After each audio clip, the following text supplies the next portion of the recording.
छत्रपती संभाजीनगरमधील सामूहिक कॉपी प्रकरणी मोठ्या कारवाईची शक्यता आहे। जैतापूरमध्ये सीसीटीव्ही कॅमेरे असतानाही सामूहिक कॉपी झाल्याचा प्रकार समोर आलेला होता।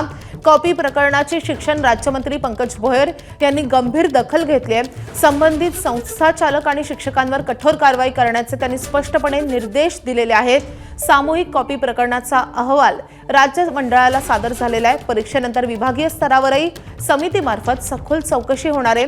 दोषी आढळल्यास संबंधित मंडळ आणि परीक्षा केंद्र रद्द केले जाईल। त्यामुळे आता या सगळ्या प्रकरणाची गंभीर दखल शासनाने घेतली आहे।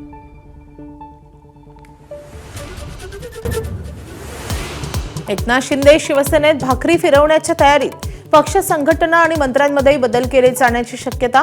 कोकण पश्चिम महाराष्ट्राशिवाय अन्य भागात निवडणूक कामगिरी प्रभावी नसल्याने शिंदे नाराज। उपमुख्यमंत्री सुनेत्रा पवार पुणे दौऱ्यावर। झेडपी आणि पंचायत समिती निवडणुकीत विजयी झालेल्या उमेदवारांची घेणार भेट। उपमुख्यमंत्री झाल्यानंतर पहिल्यांदाच कार्यकर्त्यांशी संवाद साधणार।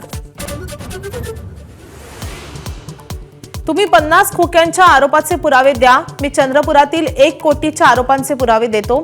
मनसे नेते संदीप देशपांडेंनी पुन्हा ठाकरेंच्या शिवसेनेला डिवचलं। माजी मंत्री आणि काँग्रेस नेते रणजित देशमुख यांच्यासह तिघांच्या विरोधात नागपूर कोर्टाचा अटक वॉरंट। धनादेश न वटल्या प्रकरणाच्या सुनावणीस गैरहजर राहिल्यानं कोर्टाचा दणका। नव्या जीआरनुसार मराठवाड्यात आतापर्यंत 310 जणांना कुणबी प्रमाणपत्र, 24 अर्ज फेटाळले तर इतर अर्जांची पडताळणी सुरू असल्याची माहिती।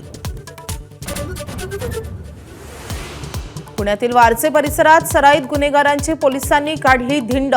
ज्या भागात गुन्हे केले त्याच भागातून काढली परेड।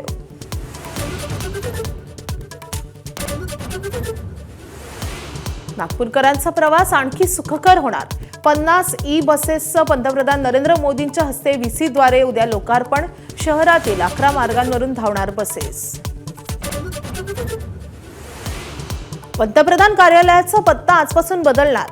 पंतप्रधान नरेंद्र मोदी सेवातीर्थ कल्याण भवनच्या कार्यालयाचं करणार उद्घाटन। सेवातीर्थमध्ये राहणार अर्थ, संरक्षण, आरोग्य आणि शिक्षण खात्यासह अनेक खात्यांचे कार्यालय। भारताचा फ्रान्सकडून आणखी 114 राफेल विमानं खरेदीचा निर्णय।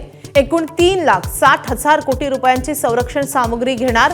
भारताच्या इतिहासातली सर्वात मोठी संरक्षण सामुग्रीची खरेदी ठरणार। बांगलादेशात बांगलादेश नॅशनलिस्ट पार्टी सत्तेत येणार। 300 पैकी 212हून अधिक जागांवर विजयी आघाडी किंवा विजय। तारिक रेहमान यांच्या पक्षाला मोठा विजय।